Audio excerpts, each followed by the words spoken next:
नमस्कार, मी doctor Sarve Soman questions in money या यूट्यूब चॅनलमध्ये पुन्हा एकदा तुमचं स्वागत करतो. आज आपण घेऊन आलो एक नवीन पॉडकास्ट, एक नवीन विषय.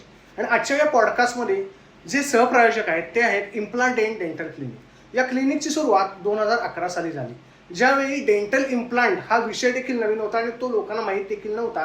त्या वेळेपासून हे क्लिनिक काम करतं. डेंटल इम्प्लांट म्हणजे काय हे लोकांना समजण्यासाठी, ते पटवून देण्यासाठी जवळपास 2 वर्ष लागली.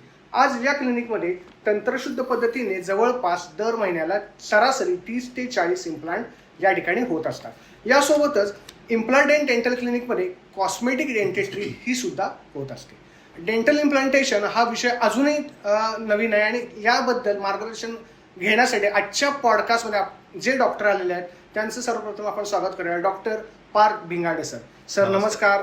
आजच्या या पॉडकास्टमध्ये सर्वप्रथम तुमचं खूप खूप स्वागत. आणि आपला जो आजचा विषय आहे डेंटल इम्प्लांटेशन हा तसा म्हणावा तर नवीन देखील आहे, काही जणांना माहिती आहे, पण ज्यांना माहीत नाही आणि तो नव्यानं कळावा म्हणून आज आपल्याला सर मार्गदर्शन करणार. तर सर मला पहिल्यांदा सांगा की डेंटल इम्प्लांटेशन म्हणजे काय? कसं आहे, दात जे आहेत ते 2 दातांचा सेट आपल्याला देवाकडनं मिळालेला असतो, गॉड गिफ्टेड असतो असं आपण म्हणतो. म्हणजे आपल्याला जन्म झाल्यानंतर, एखाद्या बाळाचा जन्म झाल्यानंतर साधारण 6व्या महिन्यात त्याला पहिला दात येतो आणि असं करत करत वयाच्या 3ऱ्या वर्षापर्यंत त्याला दुधाचे सगळे दात येतात. साधारण 6व्या वर्षीपासून ते दात पडायला सुरुवात होतात आणि तिथे परमनंट दात येण्यासाठी सुरुवात होते. असे हे 2 दातांचे सेट जे आहेत ते आपल्याला गॉड गिफ्टेड असतात. पण आपल्या आजकालच्या खाण्याच्या सवयीमुळे, जंक फूडमुळे किंवा कच्चे पदार्थ जे काही आपल्या आहारात कमी होत चाललेत त्याच्यामुळे आणि लाईफस्टाईल असेल, अर्ली स्कूल्स असतील, त्याच्यामुळे ब्रश करण्याच्या पद्धतीमध्ये किंवा ब्रश करण्यासाठी जो काही वेळ द्यायला पाहिजे तो वेळ दिला जात नाही मुलांकडनं आणि हळूहळू दातांचे आरोग्य जे आहे ते बिघडायला सुरुवात होते आणि इव्हेंच्युअली आपल्याला लक्षात येतं की दातांचा आजार जो आहे तो अगदी लहान मुलांपासून ते वयोवृद्ध पेशंटपर्यंत, माणसांपर्यंत सगळ्यांमध्ये तो आपण अनुभवतो. तर जेव्हा दुसरा गॉड गिफ्टेड सेट, दातांचा सेट जो असतो तो ज्यावेळी खराब होतो, पडतो किंवा तिथले दात ज्यावेळी हलतात, किडतात किंवा ते निकामी होतात, तेव्हा मात्र तिसरा दातांचा सेट जो आहे, जो मानवनिर्मित आहे, जो मॅनमेड आहे, तो देण्याची पद्धत म्हणजे डेंटल इम्प्लांटेशन. खूप चांगली माहिती दिली की गॉड गिफ्टेड तुम्हाला 2 सेट दिलेलेच आहे देवानं, पण ते जर त्याची निगा राखता आली नाही तर मात्र डेंटल इम्प्लांटेशन करावं लागतं. तर सर याची मुख्यतः गरज कधी भासते किंवा अगदी त्या स्टेजला जाण्यासाठी जेव्हा पेशंट येतात काय झालेलं? कसं आहे, ह्याच्यामध्ये 2-3 फॅक्टर्स आहेत.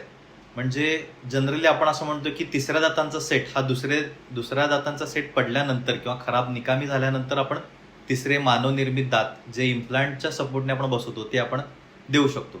पण बऱ्याचदा असंही होतं की यंग एजमध्ये, म्हणजे जे मुलं, स्पेशली आपण असं म्हणू की जी मुलं कॉलेजला जातात, जे मुलं हळूहळू सायकल किंवा मोटरसायकल चालवायला लागतात, त्यांच्यामध्ये ॲक्सिडेंटचं प्रमाण जास्त असतं.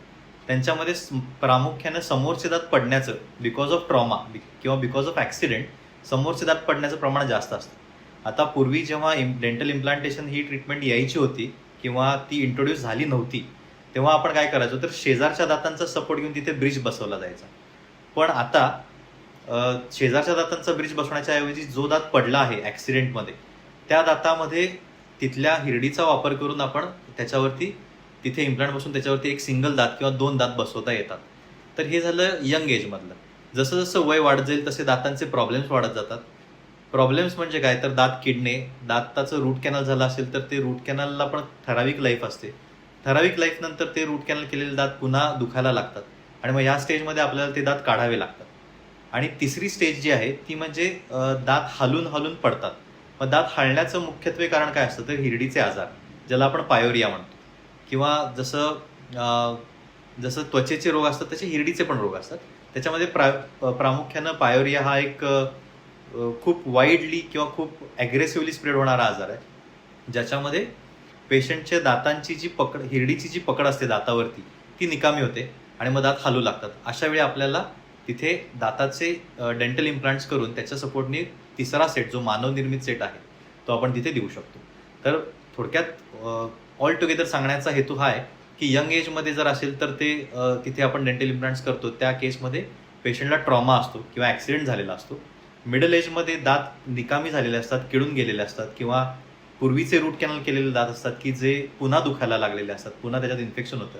आणि तिसरी कंडिशन जी आहे ज्याच्यामध्ये पायोरिया होतो, हिरडीचा आजार होतो, सगळे दात हलू लागतात किंवा काही दात हलू लागतात आणि तिथे आपल्याला दात काढून डेंटल इम्प्लांटेशनच्या स्वरूपात आपल्याला तिथे कॅप बसवता येतात किंवा तिसरा दातांचा सेट बसवता येतो. खूप चांगली आणि महत्त्वाची माहिती दिलीत सर. अजून एक लोकांच्या मनात भीती असते, शंका असते की डेंटल इम्प्लांट आता तुम्ही सांगितलं तर ते किती पेनफुल असतं. कारण बऱ्याच वेळा त्रास होतोय म्हणून सुद्धा लोक नाही म्हणतात किंवा पटकन धजावत नाहीत करायला. जनरली कसं आहे की डेंटिस्ट म्हटल्यानंतर सगळ्यांच्याच मनात तो एक फोबिया असतो, ती एक भीती असते. पण पूर्वीची डेंटिस्ट्री, पूर्वीची म्हणजे प्रिसाइजली सांगायचं झालं तर 2001 सालाच्या पूर्वीची डेंटिस्ट्री आणि 2000 नंतरची डेंटिस्ट्री ह्याच्यामध्ये आमूलाग्र बदल झालेत. आता डेंटिस्ट्रीमधल्या डेंटल चेअर्स ज्या आहेत किंवा डेंटल इन्स्ट्रुमेंट्स जे आहेत किंवा आम्ही ज्याला एअर रोटर म्हणतो, जे हाय स्पीडने फिरणारे टूल्स आहेत, तर ते एवढे सॉफिस्टिकेटेड आलेले आहेत, ते एवढे नॉईजलेस आलेले आहेत की त्या नॉईजचा जो फोबिया असतो तो फोबिया आता राहत नाही. दुसरी गोष्ट असते ती म्हणजे पेशंटला डेंटल ट्रीटमेंट करत असताना माझ्या तोंडामध्ये काय चालू आहे हे दिसत नाही. कुठल्याच पेशंटला हे दिसत नसतं. ऑन द कॉन्ट्ररी, जेव्हा पेशंट एखाद्या ऑपरेशनसाठी किंवा एखाद्या सर्जरीसाठी ॲडमिट होतो आणि ऑपरेशन थिएटरमध्ये त्याचं ऑपरेशन केलं जातं त्यावेळी तो पेशंट झोपलेला असतो, त्याला भूल दिलेली असते, त्यामुळे त्याला काय चालू आहे ह्याची कणभर सुद्धा कल्पना नसते. पण आमच्या फील्डमध्ये तसं नसतं. आमच्या फील्डमध्ये पेशंट पूर्ण जागा असतो, अवेक असतो, त्याला ऐकू येत असतं, त्याला दिसत असतं, त्याला स्मेलचं सेन्सेशन असतं, म्हणजे त्याचे पंचेंद्रिय जागृत असतात. आणि ती पंचेंद्रिय जागृत असल्यामुळे पेशंटला भीती वाटण्यापेक्षा पेशंटला अँझायटी जास्त असते आणि ह्या अँझायटीमुळे पेशंट आमच्याकडे येणं टाळतात. पण मला सांगायला आवडेल की पूर्वीसारखे डेंटल इम्प्लांटसुद्धा आता तेवढे पेनफुल नसतात. ह्याचं कारण काय तर आता जे काही ॲनेस्थेशियाचे पद्धती आलेल्या आहेत, पेरोडॉन्टल लिगामेंटमध्ये जे दिलेले जाणारे ॲनेस्थेटिक एजंट्स आहेत किंवा इंट्रापल्पल दिले जाणारे ॲनेस्थेटिक एजंट्स आहेत किंवा त्याच्या केमिकल कंपोजिशनमध्ये झालेला जो बदल आहे, जो आपल्याकडे शास्त्रज्ञांनी जो शोधून काढून जे काही आपल्या केमिकल इंडस्ट्रीमधल्या ज्या डेव्हलपमेंट्स आहेत त्याच्यामुळे जे ड्रग्समध्ये जे डेव्हलपमेंट झालेलं आहे त्याच्यामुळे ही अतिशय सोफिस्टिकेटेड मेडिसिन्स आलेली आहेत की ज्याच्यामुळे पेशंटला रूट कॅनल असेल, डेंटल इम्प्लांट्स असतील, ह्या गोष्टी अतिशय पेनलेस पद्धतीने करता येतात. अर्थातच जेव्हा भूल कमी होते किंवा भूल उतरते तेव्हा थोडंफार पेन होतं, पण तेव्हा ते पेन कमी करण्यासाठी, ते दुखणं कमी करण्यासाठी काही पेन किलर ॲनाल्जेसिक्स दिले जातात की ज्याच्या पद्धतीने, ज्याचा वापर करून आपण पेशंटच्या वेदनेची तीव्रता पूर्णपणे कमी करू शकतो. म्हणजे घाबरण्याची काही गरज नाही आहे या ठिकाणी. भूल देऊन आणि पेनलेस, जे सरांनी सांगितलं की आता टेक्नॉलॉजी एवढी अद्ययावत झाली तर पेनलेस किंवा तुमचे पेन्स कमी होऊन ती ट्रीटमेंट केली जाऊ शकते. तर सर मग डेंटल इम्प्लांटची टिकण्याची क्षमता किंवा मर्यादा किती वर्षाची असते, कालावधी त्याचा? कसं आहे की डेंटल इम्प्लांट जो आहे तो सरासरी 10 ते 15 वर्ष, सरासरी 10 ते 15 वर्ष आपल्या जबड्यामध्ये राहतो. आता इम्प्लांट केल्यानंतर काही ठराविक गोष्टी असतात की ज्या पाळाव्या लागतात. जर आपण जेव्हा आपल्याला इम्प्लांट करायची वेळ येते तेव्हा आपण ऑलरेडी देवानं दिलेले किंवा गॉड गिफ्टेड 2 सेट्स गमावलेले असतात, तर त्याच्यामध्ये देवाची चूक नसते, त्याच्यामध्ये पूर्णपणे आपली चूक असते किंवा आपल्या फूड हॅबिट्सची चूक असते किंवा आपल्या मेंटेनन्समध्ये आपल्या हायजीन प्रोटोकॉल जो आहे तो चुकीचा असतो. त्यामुळे आपण गॉड गिफ्टेड 2 सेट घालवतो. तर तशाच पद्धतीने जर आपण मॅनमेड दातांची काळजी घेतली नाही, डेंटल इम्प्लांटची काळजी घेतली नाही, तर त्याची ड्युरेबिलिटी, त्याची लाईफ कमी असते. पण सरासरी 10 ते 15 वर्ष दातांचे इम्प्लांटच्या सपोर्टनी बसवलेले दात जे आहेत ते आरामात टिकू शकतात. मग यासाठी इम्प्लांटेशन करायचं असेल एखाद्याला, पेशंट तुमच्याकडे आला तर त्याला काही टेस्ट आहेत का की या टेस्ट आधी कराव्या लागतात किंवा असं? कसं आहे की इम्प्लांट करण्यासाठी जो आपण इम्प्लांट बसवतो म्हणजे साधारणपणे हा इम्प्लांट असा दिसतो आणि इम्प्लांट हा ॲक्च्युली इंग्लिश शब्द आहे, पण त्याला आपण एक रॉ टर्ममध्ये स्क्रू असं सुद्धा म्हणू शकतो. तर तो दिसताना सुद्धा अगदी स्क्रू सारखाच दिसतो. म्हणजे अगदी जर तुम्हाला दाखवायचं झालं तर हा साधारण डेंटल इम्प्लांट, आता हा एवढा मोठा नसतो, पण साधारण हा असा दिसतो, ज्याला आपल्या नॉर्मल स्क्रूला जसे थ्रेड्स असतात तसे थ्रेड असतात, पण ह्याच्यावरती काही ठराविक पद्धतीने सरफेस ट्रीटमेंट केलेली असते. तर आता हा इम्प्लांट बसवण्यासाठी कोणत्या टेस्ट करणं गरजेचं आहे किंवा कोणत्या गोष्टी बघितलं जाणं गरजेचं आहे त्याच्याकडे येऊया आपण. इम्प्लांट सगळ्यात महत्त्वाचं म्हणजे इम्प्लांट बसवण्यासाठी तेवढं अवेलेबल बोन असणं गरजेचं आहे. बरोबर. म्हणजे एखादा दात हिरडीमधून काढल्यानंतर किंवा तो आपोआप हलून पडल्यानंतर जे काही अवेलेबल बोन आहे ते बोन एवढं सफिशियंट असावं की ज्याच्यामध्ये इम्प्लांटच्या around 360 degree bone at least 1 millimetre असणं गरजेचं आहे. तर आता हे आपल्याला बोन आहे की नाही हे कसं कळतं, त्याच्यासाठी काही सिटी स्कॅन्स करावे लागतात. काही सिटी स्कॅन म्हणजे जसं आपण सिटी स्कॅन MRI करतो तसाच डेंटलचा सुद्धा CBCT म्हणजे कोन बीम कॉम्प्युटेड टोमोग्राफी नावाचा एक सिटी स्कॅन असतो की जो नॉर्मल एक्सरे सारखाच असतो. त्याच्यासाठी काही ॲडमिट व्हायची गरज नसते. अगदी 5 ते 10 मिनिटात हा सिटी स्कॅन करून होतो.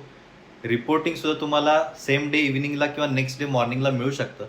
आणि त्या 3D स्कॅनवरती तुमच्या बोनची हाईट, विड्थ आणि मॉर्फोलॉजी म्हणजे तुमच्याकडे असलेला अवेलेबल बोन किती आहे, त्या बोनमध्ये मिनरल कंटेंट किती आहे, त्या बोनमध्ये ब्लड सप्लाय व्यवस्थित आहे का, किंवा त्या बोनचा हार्डनेस किती आहे, या सगळ्या गोष्टी आपल्याला कळतात. त्यामुळं कोन बीम CBCT किंवा त्याला आपण कॉम्प्युटेड टोमोग्राफी म्हणतो, तर तो करून घेणं हे पहिल्यांदा गरजेचं आहे. तर हे झालं की रेडिओग्राफिकली म्हणजे आता आपल्याकडे समजून घ्या की अवेलेबल बोन चांगला आहे आणि त्याच्यामध्ये आपण इम्प्लांट बसवू शकतो. पण पेशंटचे पॅरामीटर्स नॉर्मल आहेत का हे पण बघणं गरजेचं आहे. बरोबर. जसं आता आपण म्हणतो की बऱ्याचदा काही ऑपरेशन्स करण्याआधी शुगर टेस्ट केली जाते किंवा काही ऑपरेशन्स करण्यासाठी काही ब्लडचे रिपोर्ट्स केले जातात किंवा युरिन टेस्ट केली जाते. तसंच इम्प्लांटसाठी पण आहे. इम्प्लांट ही ढोबळमानानं बघितल्यानंतर छोटी प्रोसिजर जरी असली तरी ती एका पद्धतीची सर्जरीच आहे, ते एका पद्धतीचं छोटंसं ऑपरेशन आहे. त्यामुळे जसं नॉर्मल ऑपरेशन करण्यासाठी आपण शुगर टेस्ट करतो, आपण ब्लड टेस्ट करतो आणि आपण युरिन टेस्ट करतो, ह्या 3 बेसिक टेस्ट आपण करतो. त्याच्यासोबतच आपण काही एक्सरेज घेतो, ज्याला आपण मगाशी जसं मी सांगितलं की CBCT म्हटलं जातं. तसे CBCT करून आपल्याला ह्या 4 गोष्टी आपण जर इव्हॅल्युएट केल्या, शुगर, तुमचं ब्लड पॅरामीटर्स म्हणजे CBC आणि तिसरं म्हणजे युरिन, तर आपल्याला व्यवस्थितपणे पूर्ण बोनचं इव्हॅल्युएशन आणि पेशंटचे पॅरामीटर्स कळतात. आणि मग आपण ठरवू शकतो की हा पेशंट इम्प्लांट करण्यासाठी योग्य आहे की नाही, किंवा हे बोन इम्प्लांट करण्यासाठी योग्य आहे की नाही. अच्छा, म्हणजे आपल्याला वीट किती आहे आणि तो इम्प्लांट बसू शकतो का हे आधी बरोबर, बघणं बरोबर. गरजेचं आहे. आणि त्यानंतर एक्झॅक्टली. समजा तसं नसेल, समजा तुमच्या क्रायटेरियानुसार ते बोन डेन्सिटी किंवा ते नसेल, तर मग तुम्ही इम्प्लांट करत नाही. नाही, असं नाही आहे. आपल्याला फ्लॉलेस किंवा फक्त इम्प्लांट प्रोसिजर करण्यासाठी अबंडंट बोनची हाईट आणि विड्थ असणं गरजेचं आहे. पण कधी कधी अशा पण गोष्टी समोर येतात की ज्याच्यामध्ये बोनची विड्थ खूप कमी असते किंवा हाईट खूप कमी असते. अशा गोष्टी स्पेशली वरच्या जबड्यामध्ये, ज्याला आपण मॅक्झिला म्हणतो, त्याच्या मागच्या बाजूला जिथे मॅक्झिलरी सायनस असतो, तर मागच्या बाजूचे दात काढल्यानंतर तो मॅक्झिलरी सायनस खालती सरकतो आणि तिथे बोनची हाईट हळूहळू कमी होत जाते. मग इथे आपल्याला एखाद्या सर्टन हाईटचा इम्प्लांट जर बसवायचा असेल तर आपल्याला समजून घ्या की 10 मिलीमीटर हाईटचा इम्प्लांट बसवायचा, पण आपल्याकडे बोनची हाईट आहे 5 मिलीमीटर. तर आपल्याला जिथे आपण इम्प्लांट बसवणार आहे तिथूनच हा जो सायनसचा लाइनिंग आहे, जो ड्रॉप डाऊन झालेला आहे, जो खाली सरकलेला आहे, त्याला आपण वर लिफ्ट करतो. त्याला आपण सायनस लिफ्ट प्रोसिजर म्हणतो किंवा बोन ऑगमेंटेशन म्हणतो. तर तशा वेगवेगळ्या पद्धती असतात. जसं की बऱ्याचदा असं होतं की डायबिटीस असेल पेशंटला, तर त्यांचं बोनचं रिझॉर्प्शन रेट हा फास्ट असतो. मग पेशंटनी दात काढून घेतल्यानंतर किंवा दात पडल्यानंतर इमिडिएटली जर इम्प्लांटचा ऑप्शन नाही घेतला, पेशंटनी 4, 5, 6 वर्षात पेशंट थांबलेत आणि आता पेशंटला असं वाटतं की नाही, मला इथनं खाणं गरजेचं आहे, माझे या बाजूचे पण दात खराब झालेत आणि मला खाण्यासाठी दातांचा पूर्ण सेट नाही आहे, तो असणं गरजेचं आहे. पण आता 5 वर्षानंतर डायबिटीस असल्यामुळे बोनचं रिझॉर्प्शन होत जातं आणि बोनचा व्हॉल्यूम जो आधी एवढा असतो तो हळूहळू श्रिंक होत नाईफ एज होतो. नाईफ एज म्हणजे अगदी सुरीच्या धार जशी असते नाईफ एज, तसं ते बोन होऊन जातं, निमुळतं होत जातं.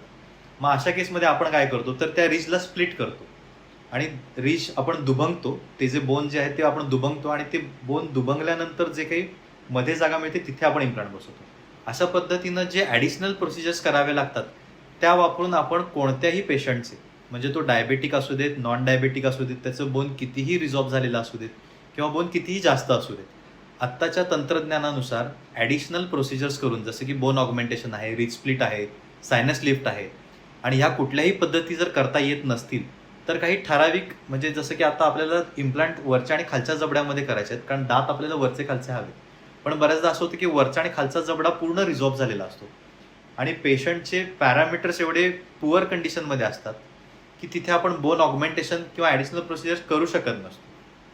तर अशा केसमध्ये आपण टेरिवर्ड इम्प्लांट्स, जो स्कलचं स्पिनॉइड बोन आहे त्या स्पिनॉइडच्या मागच्या बाजूला जे टेरिगॉइड प्लेट्स असतात त्या टेरिगॉइड प्लेट्सचा सपोर्ट घेऊन किंवा इथे आपले चिक बोन जे आहे त्या चिक बोनमध्ये झायगोमा नावाचं एक बोन असतं त्या झायगोमॅटिक बोनचा सपोर्ट घेऊन तिथे इम्प्लांट प्लेस करून दात मात्र आपण वरच्या जबड्यामध्ये व्यवस्थित बसवू शकतो.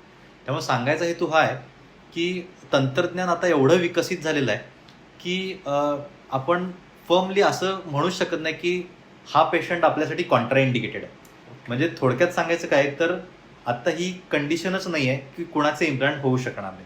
थोडक्यात आम्हाला असं वाटतं की पेशंट ज्यावेळी असं होऊ नये पण पेशंट ज्यावेळी शेवटच्या घटका मोजत असतो तर त्यावेळी त्याच्या तोंडामध्ये पूर्णच्या पूर्ण दातांचे सेट असावेत तो खाऊन पिऊन सुखी असावा असं आमची एक इच्छा असते आणि तंत्रज्ञानाने आम्हाला तिथपर्यंत आणून पोहोचवलेलं आहे. खूप चांगलं मार्गदर्शन केलं की तंत्रज्ञान एवढं प्रगत झालंय की आपण आता काही करू शकतो. कोणतीही कंडिशन असेल तरी डेंटल इम्प्लांट करता येतात. सर तुमच्या क्लिनिकचे अचिव्हमेंट्स पण खूप आहेत. मेक्सिकोमधनं सुद्धा पेशंट टोटल इम्प्लांटेशनसाठी आलेला तर त्याबद्दल काही सांगा. 2016-17ची गोष्ट असेल म्हणजे अर्थात जसं आता आपण पॉडकास्ट करतोय तर पॉडकास्ट काय असतं हे आम्हाला माहिती असण्यापूर्वीची गोष्ट आहे कदाचित बिफोर कोविड. तर ह्यावेळी काय झालं होतं आम्ही नुकतीच आमची क्लिनिकची वेबसाईट तयार केली होती आणि ह्या वेबसाईट तयार केल्यानंतर आम्हाला लक्षात आलं की आता कोल्हापूरमध्ये कोण वेबसाईट बघून येतं पण वेबसाईट बघणारे लोक कोल्हापूरचेच असायला पाहिजे असं काही नसतं. तर मला एकदा फोन आला आणि इंटरनॅशनल कॉल होता नंबर होता US आणि मी उचलला फोन तर समोरून एक माणूस बोलत होता. तो म्हणला की असं असं तुमच्या इम्प्लांटची मी वेबसाईट बघितली तुमच्या क्लिनिकची वेबसाईट बघितली आणि आम्हाला असं वाटते की आम्हाला इंडियामध्ये येऊन जर आम्ही ते इम्प्लांटची ट्रीटमेंट केली किंवा फुल माउथ रिहॅबिलिटेशनची गरज होती त्यांना ते केलं तर आम्हाला इकॉनॉमिक पडेल. मग अशा पद्धतीने त्यांनी हळूहळू माहिती चालू केली. पहिल्यांदा एक फोन झाला चर्चा झाली त्यानंतर 2 फोन झाले त्यानंतर हळूहळू चौथ्या 5व्या फोनमध्ये त्यांनी त्यांची येण्याची अप्रॉक्सिमेट डेट डिसाईड केली. त्याच्यानंतर अर्थातच पेशंट फिरायला चाललाय म्हणजे ॲज अ मेडिकल टुरिझम किंवा डेंटल टुरिझम या दृष्टीने पेशंट बघत होता आमच्याकडे. तर पेशंटने आम्हाला ह्याची पण विचारणा केली की तिथे आल्यानंतर माझ्या राहायची काही सोय आहे का किंवा तुमच्या गावामध्ये तुमच्या शहरामध्ये एअरपोर्ट आहे का किंवा ॲक्सेस कसा आहे किंवा तिथे आल्यानंतर मला किती वेळ लागणार आहे ट्रीटमेंट करण्यासाठी. मग ह्या इन बिटवीन ह्या पूर्ण ट्रीटमेंटच्या प्रोसिजरमध्ये मला रोज तुमच्या इथे यावं लागणार आहे का किंवा जर रोज यायचं नसेल तर मला जो काही 1 आठवडा 15 दिवसाचा वेळ मिळेल त्याच्यात मी मुंबईला फिरू शकते का किंवा तुमच्या इथून गोवा जवळ आहे मी गोव्याला जाऊ शकते का. तर असं बऱ्याचशा विचारपूस झाल्या आमच्याकडे बऱ्याचशा एन्क्वायरीज झाल्या आणि समहाऊ ते पेशंटला पटलं. पेशंटला आमचं पास्ट हिस्ट्री पण माहिती होती आणि ते अनावधानाने होऊन गेलं आमच्याकडनं पण पेशंटकडनं पण. तर ती बेवर्ली नावाची पेशंट होती जी न्यू मेक्सिकोची राहणारी आणि ती आली कोल्हापूरमध्ये आणि तिचे आम्ही फुल माउथ रिहॅबिलिटेशन केलं. फुल माउथ इम्प्लांट्स म्हणजे आम्ही वरच्या जबड्यामध्ये 6 आणि खालच्या जबड्यामध्ये 6 इम्प्लांट बसवले आणि तिला पूर्णच्या पूर्ण दातांचा सेट आम्ही दिला आणि अजूनही ती आमच्या कॉन्टॅक्टमध्ये आहे. अधूनमधून व्हॉट्सॲपचे आमचे स्टेटस बघून ती आम्हाला हाय वगैरे करते आणि चांगलं वाटतं जेव्हा पेशंट 2016-17चा पेशंट आज 2024 म्हणजे ऑलमोस्ट या 8 वर्षांनंतर सुद्धा पेशंट जेव्हा आपल्याला ॲप्रिशिएट करतो त्यावेळी बरं वाटतं. खरी गोष्ट आहे. जेव्हा आपलेच पेशंट आपल्याला ॲप्रिशिएट करतात आणि आपल्या कामाचं कौतुक करतात त्यावेळेला निश्चित चांगलं वाटतं. तुम्हाला जर सरांशी मार्गदर्शन हवं असेल सरांना कॉन्टॅक्ट करायचा असेल तर सरांचा नंबर आणि इम्प्लांट अँड डेंटल क्लिनिकची संपूर्ण माहिती ही डिस्क्रिप्शन बॉक्समध्ये दिलेली आहे. सर आता डेंटल इम्प्लांट हा विषय आपण घेतलाय तर मला सांगा शेवटी काही जरी झालं तरी शेवटी प्रश्न येतो तो कॉस्टिंगचा. बरोबर. तर ह्याच्यामध्ये खर्च किती असतो किंवा बऱ्याच जणांचं एक असं झालं की बाबा नाही बाबा डेंटल इम्प्लांट करायचं तर खूप जास्त खर्च आहे. तर खूप जास्त खर्च खरंच आहे का आणि असेल तर मग तो का. कसं आहे ह्याच्यामध्ये 2-3 फॅक्टर्स आहेत. मुळातच डेंटल ट्रीटमेंट ही खर्चिक असते कारण पेशंटचं एक माइंडसेट असा असतो की मला 32 दात दिलेले आहेत एखादा दात नसेल तर काय फरक पडतो.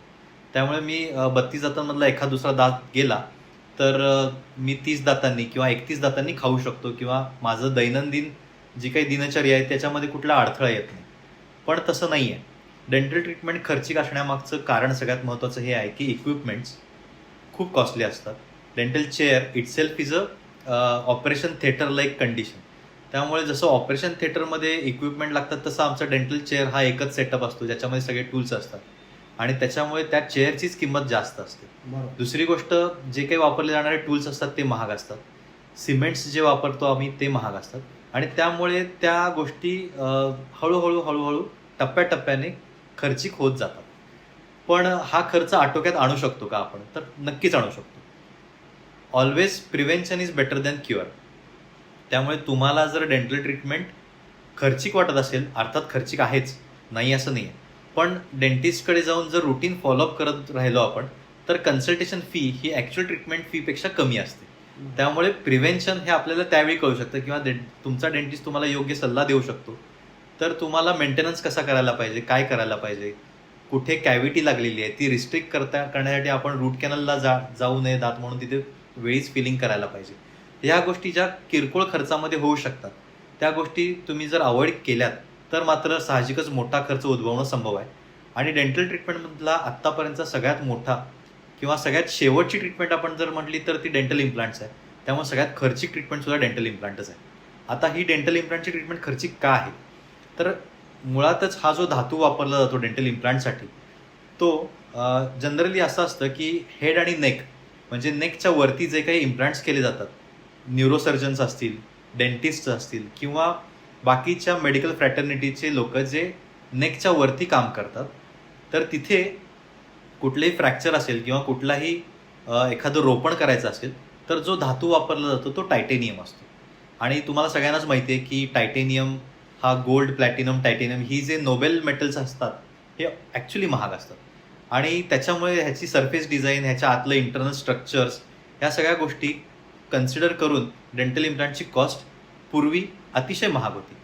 आता अल्टिमेटली जसं आहे की जेव्हा मल्टिपल कंपनीज त्याच्यामध्ये उतरतात त्यावेळी ऑटोमॅटिकली प्राईस एका लेवलला येऊन थांबते.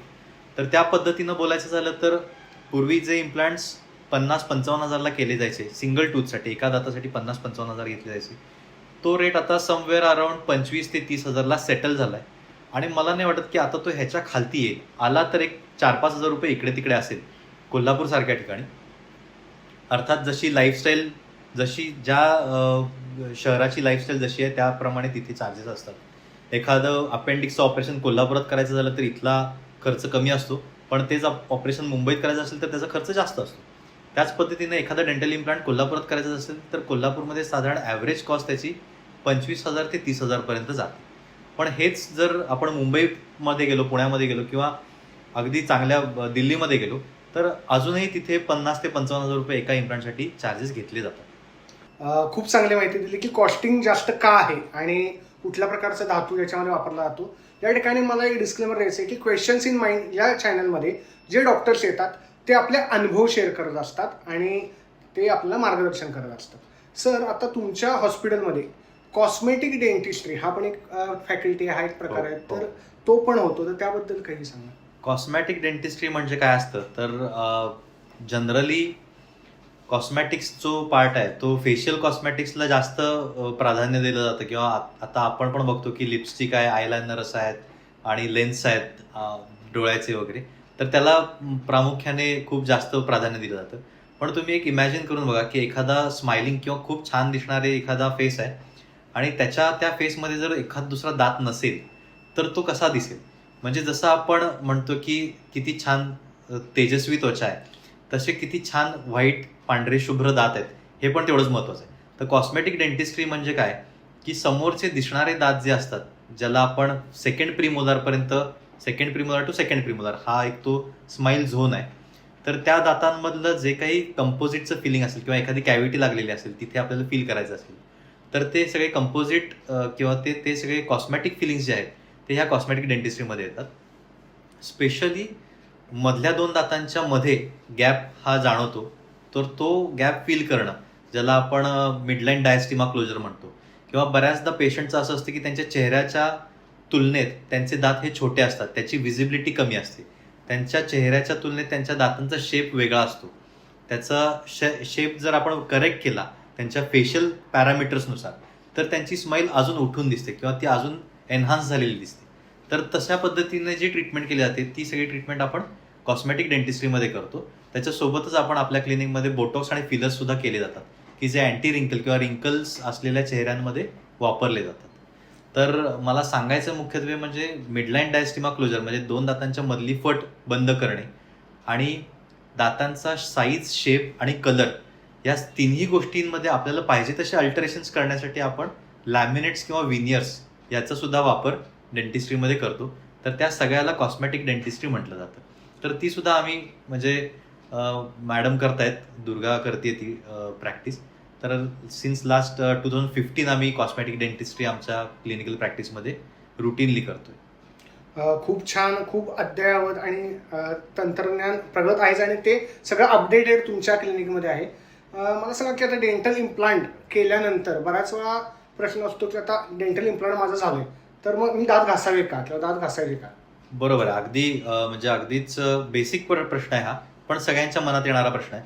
तर डेंटल इम्प्लांट केल्यानंतर त्या डेंटल इम्प्लांटच्या दाताला आपल्याला नॅचरल दातासारखं ट्रीट करायचं आहे. याचा अर्थ आपण वाटेल ते खायला पाहिजे असं नाही.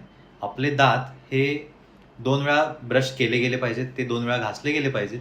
दातांमध्ये जर काही अन्नपदार्थ अडकत असतील तर त्याला प्रोक्झा ब्रश किंवा डेंटल फ्लॉसच्या साहाय्याने तो एरिया मेंटेन ठेवला पाहिजे, क्लीन ठेवला पाहिजे. आणि रुटीनली जसे आपण नॉर्मल दात ब्रश करतो, दात घासतो, त्याच पद्धतीने टूथपेस्ट आणि टूथब्रशचा वापर करून आपल्या ह्या दातांची डेंटल इम्प्लांटच्या सपोर्टने बसलेल्या दातांची काळजी घ्यावी लागते. तर थोडक्यात सांगायचं काय तर मेंटेनन्स पॉईंट ऑफ व्ह्यूनं बघायचं झालं तर जसं आपण नॉर्मल दातांना ब्रश करतो तसंच डेंटल इम्प्लांटच्या दातांवरती पण ब्रश केला गेला पाहिजे. त्याच्यामध्ये अन्न अडकत असेल तर ते अन्न अडकू नये म्हणून आता बऱ्याचशा गोष्टी आल्यात, जसं की डेंटल फ्लॉस आहे, प्रोक्झा ब्रश आहे, आता वॉटर पिक फ्लॉसर पण आलेले आहेत. म्हणजे जसं डेंटल चेअरवरती 3-वे सिरिंज असते, एका ह्याच्यातनं पाणी येतं आणि एका ह्याच्यातून हवेचा झोत येतो, तसे आता पोर्टेबल पेशंटला होम यूजसाठी पण बनवलेले आहेत की ज्याच्यामध्ये आपण त्याच्या कंटेनरमध्ये आपण पाणी भरून ठेवू शकतो. बॅटरी ऑपरेटेड असतात ते आणि त्याच्या साहाय्याने 2 दातांच्या मध्ये अडकलेलं अन्न असेल किंवा म्हणजे फ्लॉसिंग किंवा जे काही असेल तर ते आपण तिथनं वॉशआउट करू शकतो. ओके, मग डेंटल इम्प्लांट केल्यानंतर आपण काय काय काय खाऊ शकतो, काय टाळलं पाहिजे किंवा काही खाऊ शकतो का? कसं आहे की आपले दात जे आहेत ते मुख्यत्वे बघायला गेलं तर आपण कार्निव्होरस आणि हर्बिव्होरस हे 2 कॅटेगरीज आहेत. हर्बिव्होरस म्हणजे जे व्हेजिटेरियन लोक आहेत, व्हेजिटेरियन मॅमल्स आहेत ते हर्बिव्होरस झाले आणि कार्निव्होरस म्हणजे ज्यांना सुळे आहेत ते कार्निव्होरस झाले. मग आता प्रश्न पडतो की आपल्याला सुळे पण आहेत आणि आपल्याला दाढा पण आहेत. म्हणजे गाय, म्हैस किंवा शेळी आणि मेंढी, बकरी हे जी कॅटेगरी आहे ही हर्बिव्होरस आहे की ज्यांना दाढा असतात, ज्यांना गवत खावं लागतं किंवा ज्यांना कच्चे पदार्थ खावे लागतात त्यांच्या दातांच्या त्या रचनेमुळे. आणि दुसरी कॅटेगरी आहे ज्यांचे सुळे खूप अणकुचीदार असतात, तीक्ष्ण असतात, जसं की कुत्रा, मांजर किंवा वाईल्ड ॲनिमल्स आपण म्हणू, तर ते झाले कार्निव्होरस. मग आपल्याकडे तर दोन्ही आहे. मग आता दोन्ही असण्याचं कारण काय आहे तर आपण मूळचे कार्निव्होरस नाही आहोत बरं का. म्हणजे मांसाहार हा आपला आहार नाही आहे, आपण हर्बिव्होरस आहे. माणूस हा हर्बिव्होरस आहे, माणसाने व्हेज खाल्लं गेलं पाहिजे. पण व्हेज खाताना सुद्धा आपण त्याच्यामध्ये एवढे मॉडिफिकेशन करत गेलोय, प्रत्येक वेळी आपण अन्न शिजवून खातो कारण ते आपल्याला पचवायला सोपं पडतं. पण आपल्या आधीचे जे इव्हॉल्युशनमधला जो माणसाच्या आधीचा पार्ट होता तो सुद्धा रॉच खात होता, म्हणजे तो सुद्धा कच्चे पदार्थ खात होता. अर्थात त्यावेळी शिकार करून ते खाल्लं जायचं म्हणून तर कॅनाईन डेव्हलप झाले आपल्याला हळूहळू. पण तसं बघायला गेलं तर कच्चे पदार्थ जर खाल्ले तर आपले दात अधिकाधिक व्यवस्थित राहतात. दात खराब होण्याचं कारण म्हणजे शिजवलेले, उकडलेले आणि पचायला हलके आपण आधीच करतो आणि त्यामुळे ते दातांच्या आरोग्यासाठी थोडेफार हानिकारक ठरू शकतात. मग आता इम्प्लांट केलेल्या दातांनी काय खावं आणि काय नाही खावं तर इम्प्लांट केलेल्या दातांनी जनरली जे नॉर्मल पदार्थ असतात जे आपण जेवणामध्ये खातो, चपाती भाजी, पोळी भाजी, भाकरी असेल किंवा तुमचे सॅलड असेल, जे कच्चे पदार्थ, तंतुमय पदार्थ असतात ते खाण्यासाठी आपले डेंटल इम्प्लांट्स हे अतिशय उपयुक्त असतात. पण ह्याच्या पुढे जाऊन जर आपण असं म्हटलं की मला नॉनव्हेज खायचं आहे, मला त्याच्याने सुपारी चावून खायची आहे की जे आपल्या आहाराचा भाग नाही आहे तर ते खायचं असेल तर इम्प्लांटमध्ये रिस्ट्रिक्शन येऊ शकतं. तर रिस्ट्रिक्शन काय येतं, इम्प्लांट हा एक सिंगल पार्ट नसतो. या इम्प्लांटच्या वरती इथे एक कॅप असते, ह्याला एक अबटमेंटनी जोडलेलं असतं. म्हणजे ही अबटमेंट असते त्याची. हा बेसिक इम्प्लांट असतो की जो हिरडीच्या आतमध्ये बसतो. त्याच्यावरती ह्या स्क्रूच्या साह्यानं हा वरचा पार्ट बसवला जातो आणि ह्याच्यावरती कॅप बसते. तर जेव्हा आपण अतिशय कडक पदार्थ, नॉनव्हेजचे बोन्स किंवा सुपारीसारखे काही कडक पदार्थ खायला जातो त्यावेळी हे जे कनेक्शन आहे, हे जे जंक्शन आहे ह्या जंक्शनवरती लोड येतो आणि हे तुटतं इथून. आणि हे ब्रेक झाल्यानंतर मात्र आपण तिथे हा इम्प्लांट काढण्याशिवाय आपल्याकडे दुसरं काही गत्यंतर राहत नाही. मग हा काढून तिथे नवीन इम्प्लांट बसवला जाऊ शकतो किंवा ह्याच्या शेजारी दुसरा इम्प्लांट बसवला जाऊ शकतो. पण इम्प्लांटची हेल्थ टिकवण्यासाठी आपल्याला काही ठराविक पदार्थ खाणं अवॉइड करावं लागतं, ज्याच्यामध्ये एक्स्ट्रीम हार्ड ऑब्जेक्ट्स जसं की नॉनव्हेजमधले बोन्स आले, बिटल नट म्हणजे सुपारी आली, किंवा काही ठराविक ड्रायफ्रुट्स असतात, किंवा आपण म्हणतो की बऱ्याच जणांना फुटाणे खायची सवय असते किंवा खडी साखर खायची सवय असते. तर ह्या शक्यतो गोष्टी टाळाव्यात. अर्थात असं आहे की ह्या गोष्टी खाल्ल्या नाहीत तर आपला आहार कॉम्प्रोमाइज होत नाही. त्यामुळे आपल्या रुटीन डाएटमध्ये ज्या गोष्टी येतात त्या गोष्टी खाणं ही प्रायोरिटी आपण इम्प्लांटवरती किंवा इम्प्लांटसाठी ह्या प्रायोरिटी आपण ऍप्लिकेबल करू शकतो. आता तुम्ही बोलता बोलताच मला एक प्रश्न सुचला की आता तुम्ही जे म्हणालात की डेंटल इम्प्लांटमध्ये जर लोड आला तर तिथं ते ब्रेक होणार आहे. हो. मग समजा असं ब्रेक झालंच तर मग त्यावेळेला लक्षणं काय दिसतात, म्हणजे सूज वगैरे येते का किंवा दुखतं का, पेशंटला कसं लक्षात येतं की हात ब्रेक झाले?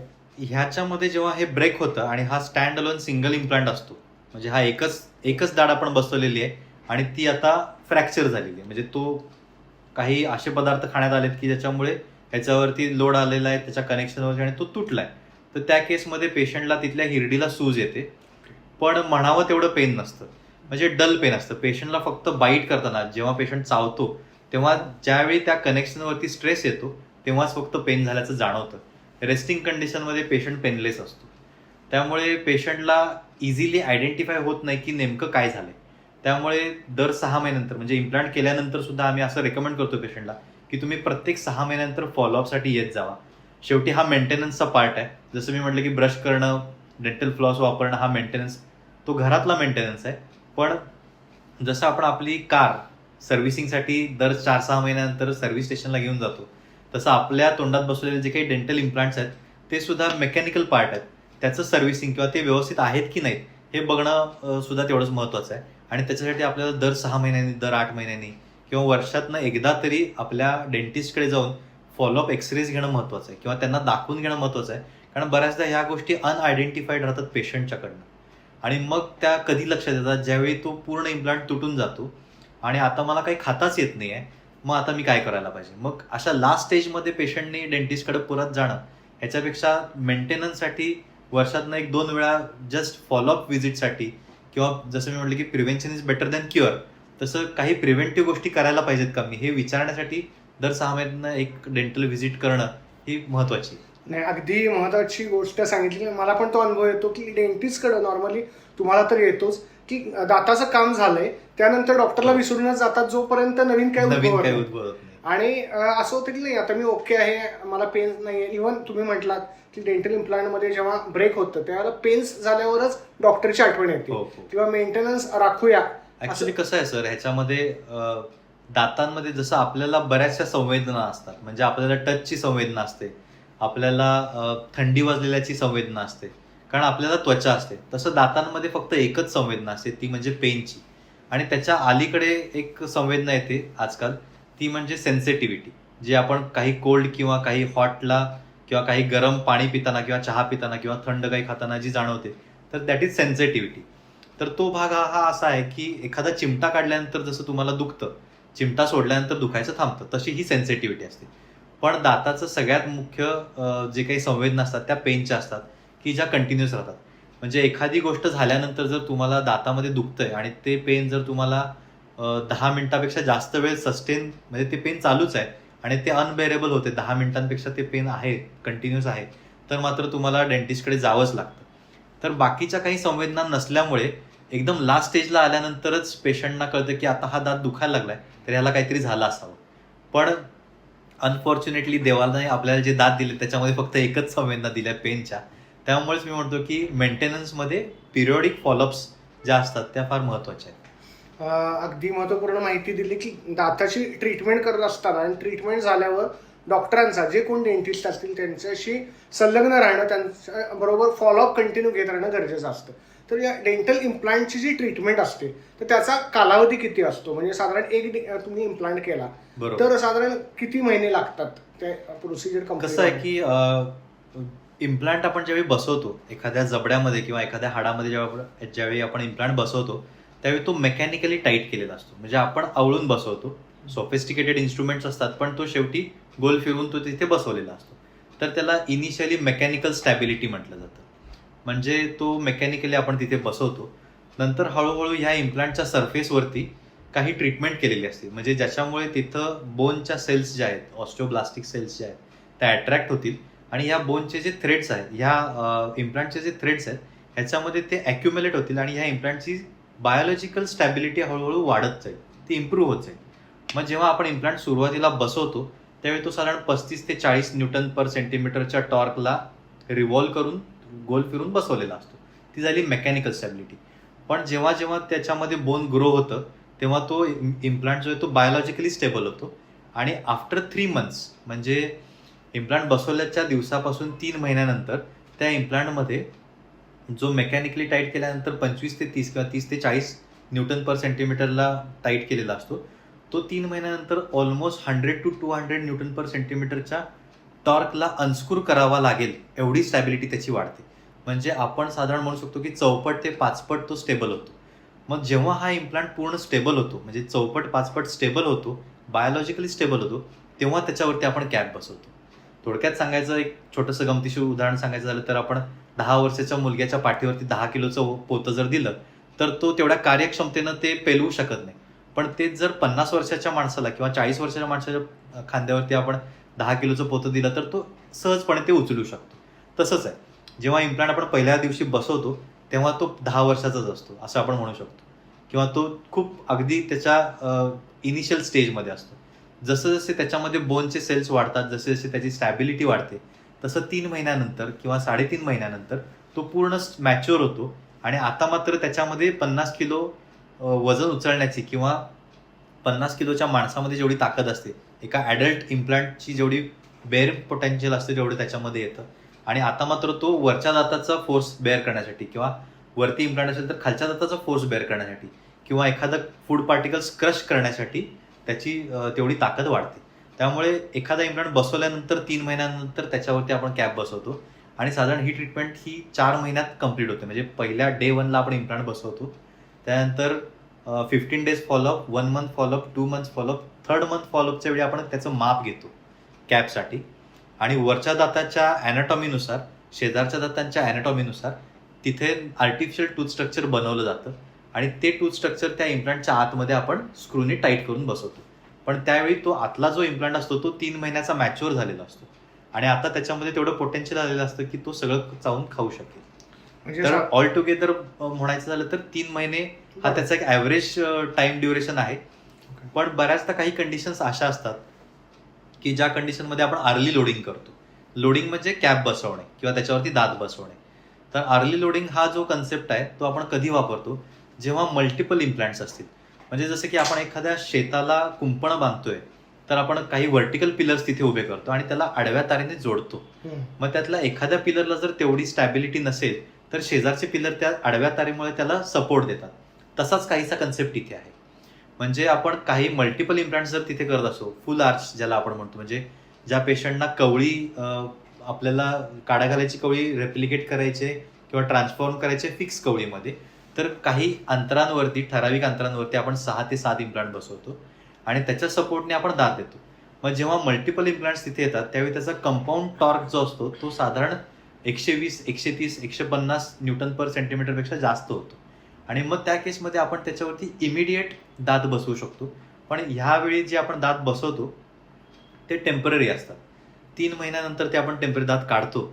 नवीन हिरडीच्या साईजप्रमाणे किंवा नवीन हिरडीच्या पोझिशनप्रमाणे तिथे नवीन सिरॅमिकचे दात बसवले जातात.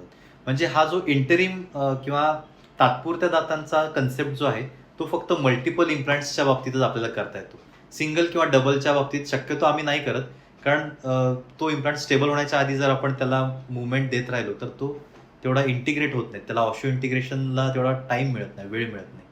म्हणजे एक इम्प्लांट साधारण बसवल्यानंतर ते स्ट्रक्चर डेव्हलप होऊन त्याच्यावर तेवढा लोड सहन होईल, ही जी प्रक्रिया आहे साधारण 3 ते 4 महिने. 3 ते 4 महिने. मग अजून एक मला प्रश्न आत्ता सुचला, तो म्हणजे समजा एखादा पेशंट आला तुमच्याकडे आणि त्याला 3 ते 4 इम्प्लांट करायचे, तर त्या सगळी प्रोसिजर एकदम सुरू करता का एक इम्प्लांट झाला तो पूर्ण कम्प्लीट झाला? कारण हा बऱ्याच जणांना प्रश्न पडू शकतो. बरोबर आहे, तुमचा प्रश्न अगदी बरोबर आहे. तर ह्या केसमध्ये आपण काय करतो, समजा 3 ते 4 इम्प्लांट्स आहेत आणि त्या वेगवेगळ्या लोकेशनला आहेत. म्हणजे असं नाही होत आहे की आपण 4ही इम्प्लांट एकाच लाईनमध्ये करतोय आणि ते एकत्र जोडतोय, असं नाही आहे. प्रत्येक क्वाड्रंटमध्ये एक एक इम्प्लांट आहे. अशी जर सिच्युएशन असेल किंवा करावा लागणार अशी जर सिच्युएशन असेल तर जनरली आम्ही काय करतो की राईट साईडचे वरचे आणि खालचे एका वेळी करतो आणि पेशंटला लेफ्ट साईड ही खाण्यासाठी ठेवतो. बरं. आणि इम्प्लांट केल्यानंतर त्या बाजूनं पेशंट खाणं अवॉइड करतो. खाणं तर आपण खाल्लं पाहिजे, त्याच्याशिवाय न्यूट्रिशन मिळणार नाही. म्हणून दुसरी बाजू आपण पेशंटला खाण्यासाठी मोकळी ठेवतो. साधारण 15 दिवस ते 1 महिना ह्या कालावधीनंतर आपण दुसऱ्या बाजूला जिथे इम्प्लांट करायचे तिथे इम्प्लांट बसवतो. आणि आता मात्र पेशंट सॉफ्ट डाएट पुढचे 1-1.5-2 महिने दोन्ही बाजूनी खाऊ शकतो.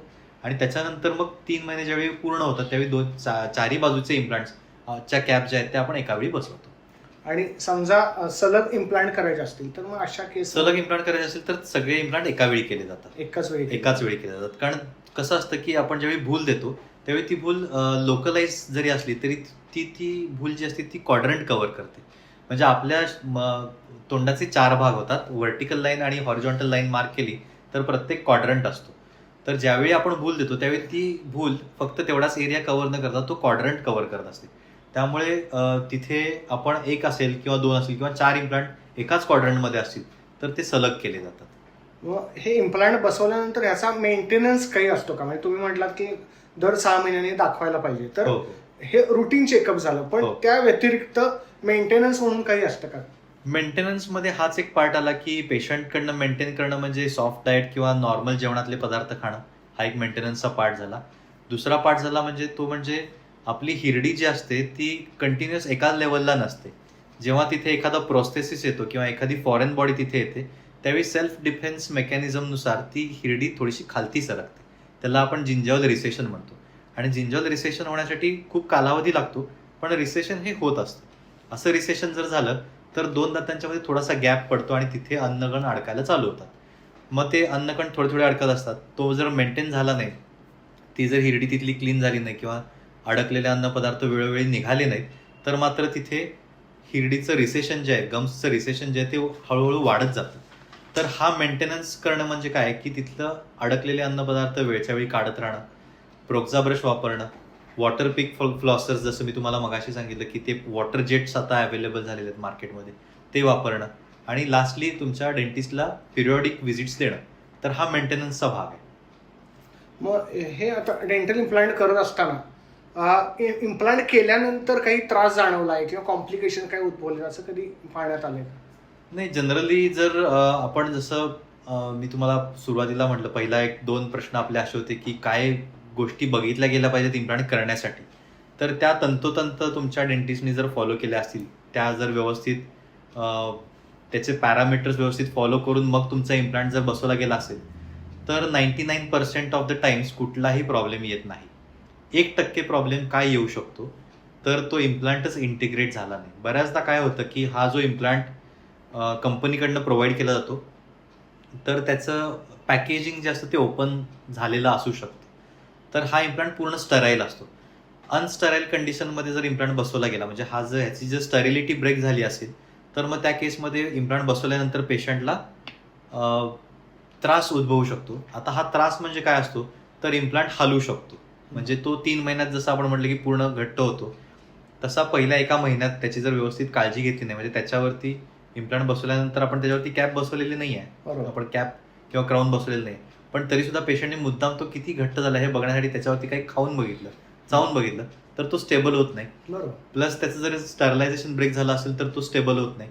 अशा केसमध्ये पेशंटला पेनपेक्षा जास्त त्या इम्प्लांटची मोबिलिटी जाणवते. म्हणजे ह्या केसमध्ये पेशंटला दुखत नाही, पण पेशंट म्हणतो की मी जिभेने ढकललं की काहीतरी हल्ल्यासारखं वाटतं. तर हे एक त्याचं इंडिकेशन आहे की तो इम्प्लांट सर्व्हाइव्ह झालेला नाही आहे किंवा तो इम्प्लांट इंटिग्रेट झालेला नाही आहे. मग अशा केसमध्ये आपण तो वेळीच इम्प्लांट काढतो, कारण इम्प्लांट हा त्या बोनमध्ये असतो. जेव्हा तो इम्प्लांट फेल जातो तेव्हा तो शेजारचं बोन सुद्धा घेऊन जातो. तर आपल्यासाठी शेजारचं बोन जास्त महत्वाचं आहे, कारण ते जर व्यवस्थित असेल तर तिथे आपण अजून एक इम्प्लांट करू शकतो. म्हणून एखादा मोबाईल झालेला इम्प्लांट किंवा हल्लेला इम्प्लांट आयडेंटिफाय झाला तर तो इमिडिएटली काढणं हे त्या डेंटिस्टचं कर्तव्य आहे. कारण तरच आपण त्या शेजारचं बोन सर्व्हाइव्ह करू शकतो आणि तिथे दुसरा इम्प्लांट बसवण्यासाठी त्याच जागी किंवा त्या शेजारच्या जागेमध्ये दुसरा इम्प्लांट बसवण्यासाठी आपल्याला स्कोप मिळतो. मग अशा कंडिशनमध्ये आपण असं करतो की पेशंटला सांगून ठेवलेलं असतं की मुद्दाम तिथे जीभ लावू नका किंवा मुद्दाम त्याने काही खायला जाऊ नका जोपर्यंत आपण कॅप बसवत नाहीये.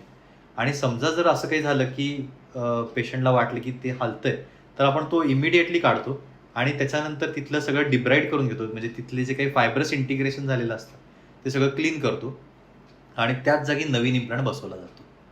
त्यामुळे असं काही नाही की एकदा इम्प्लांट फेल गेला की परत तिथे इम्प्लांट करता येत नाही, असं नाहीये. म्हणजे हे मिथ आहे.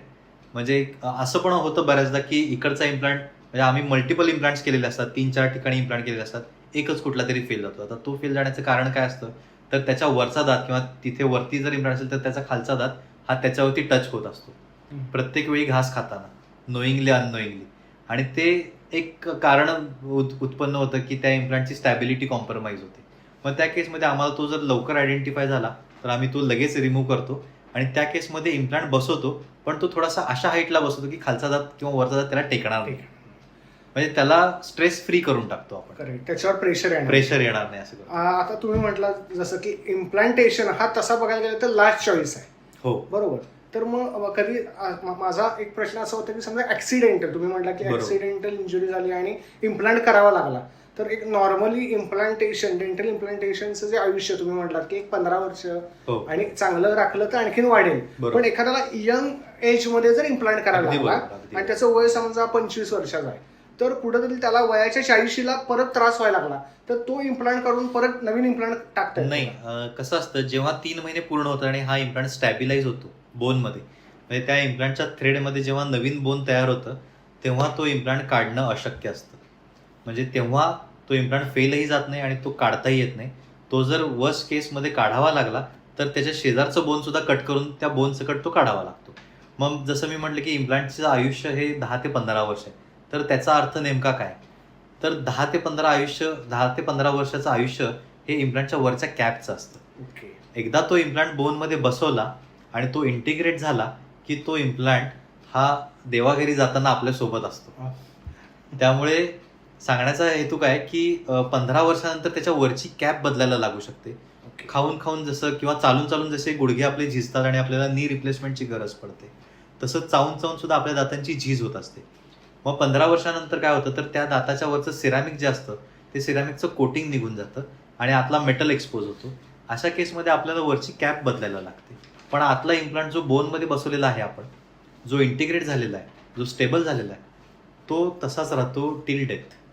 ओके, कारण हा प्रश्न स्वाभाविक होता की बाबा एखाद्याला यंग जनरेशन मध्ये पडलं तर 40 नंतर त्यांना काय करायचं.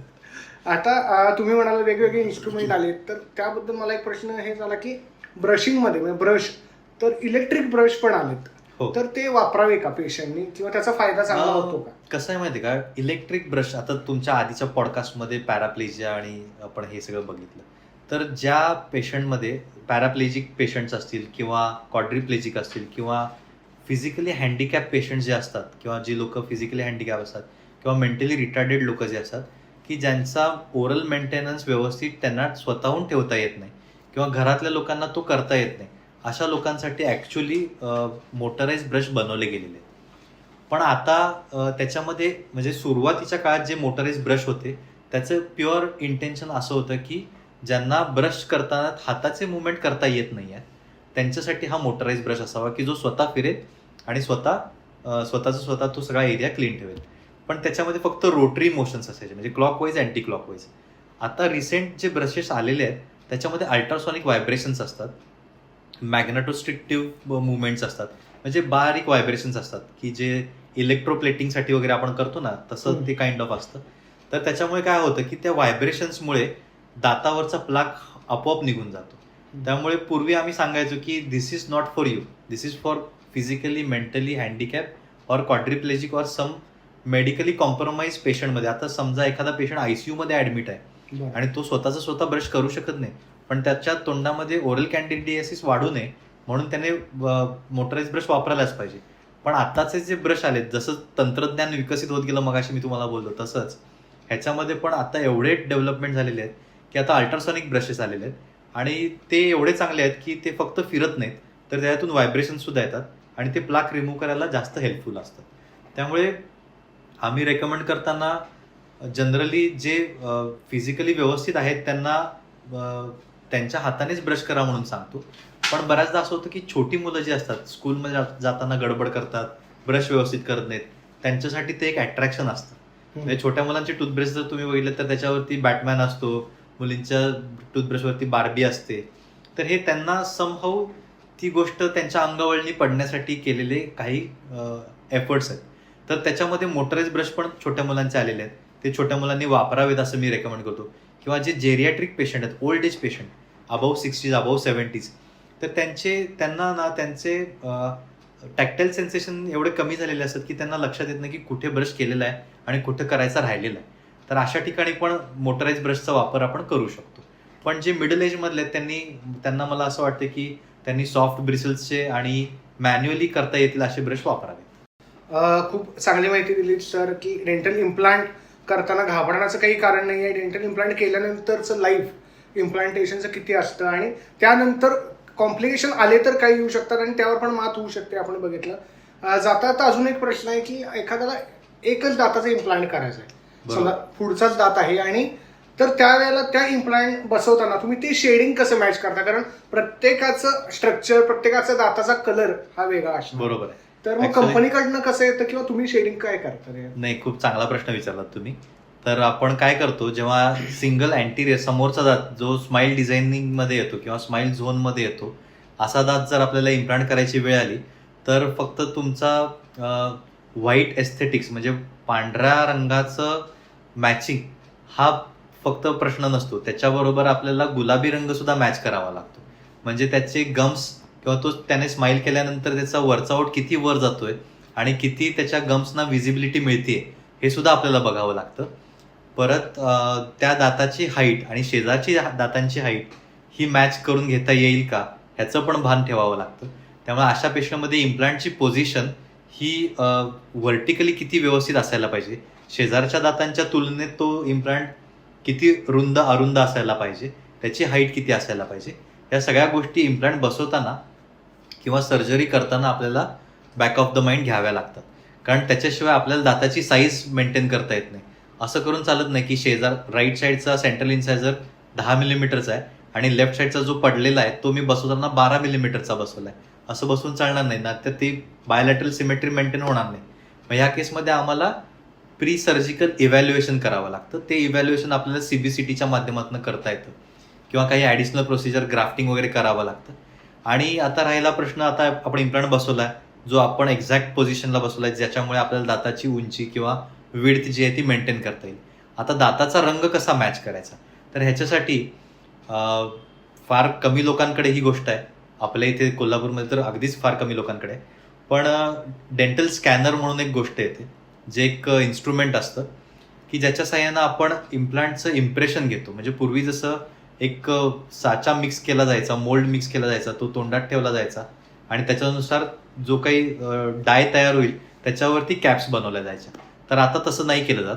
आता सगळं सॉफ्टवेअरवरती बनवलं जातं, कॅडकॅमवरती बनवलं जातं आणि त्याच्यामध्ये इंट्राओरल स्कॅनर नावाचं एक इन्स्ट्रुमेंट येतं की ज्याने आपण पूर्ण अप्पर जॉ लोअर जॉ स्कॅन करतो.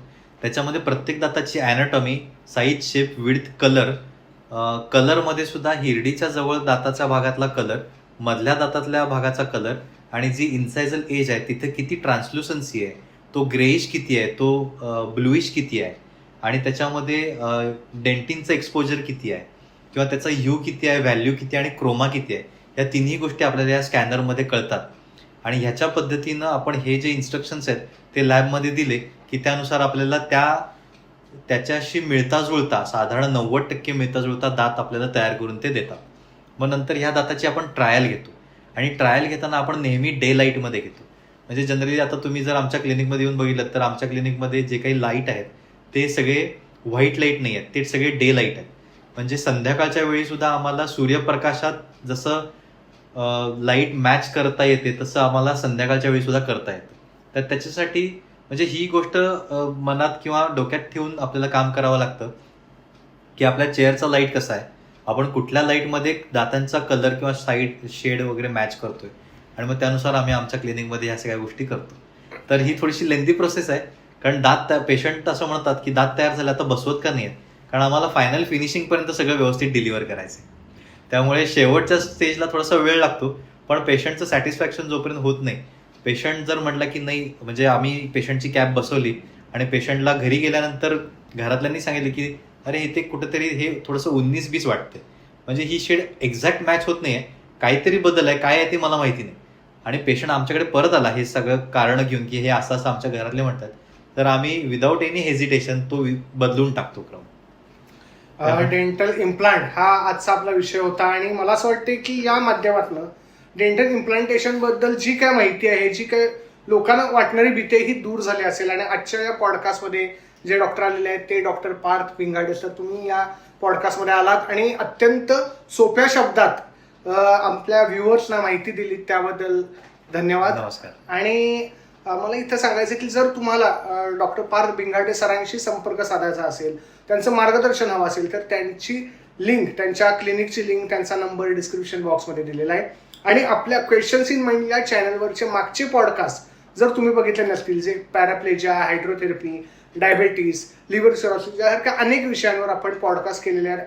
इथून पुढे देखील वेगवेगळ्या विषयांवर आपण पॉडकास्ट घेऊन येणार आहे, तर हे देखील तुम्ही पाहू शकता. आजचा हा विषय तुम्हाला कसा वाटला हे आम्हाला नक्की कळवा. सरांना काही प्रश्न विचारायचे असतील तर ते देखील कमेंट बॉक्समध्ये कळवा. आणि आणखीन कोणते विषय घेऊन आम्ही तुमच्याकडे यावं, तुमच्यापर्यंत यावं, याची देखील तुम्ही सजेशन्स द्या. आणि त्यासाठी क्वेश्चन्स इन माइंडचा ईमेल आयडी आणि माझा कॉन्टॅक्ट नंबर हा देखील डिस्क्रिप्शन बॉक्समध्ये दिलेला आहे. सर पुन्हा एकदा धन्यवाद. थँक्यू. थँक्यू. मला इथे येऊन तुम्ही एक संधी दिलीत आणि मला खूप काही बोलायचं होतं. तर बरेचसे प्रश्न तुम्ही विचारलेत जे जनरल लोकांच्या मनात असतात. डेंटल इम्प्लांटबद्दल भीती असते. आय होप की आता ही भीती राहणार नाही आणि आम्हाला जास्तीत जास्त पेशंटना सर्व्हिस देण्याची संधी तुमच्या पॉडकास्टमधनं मिळेल असं मला नक्कीच आशा वाटते.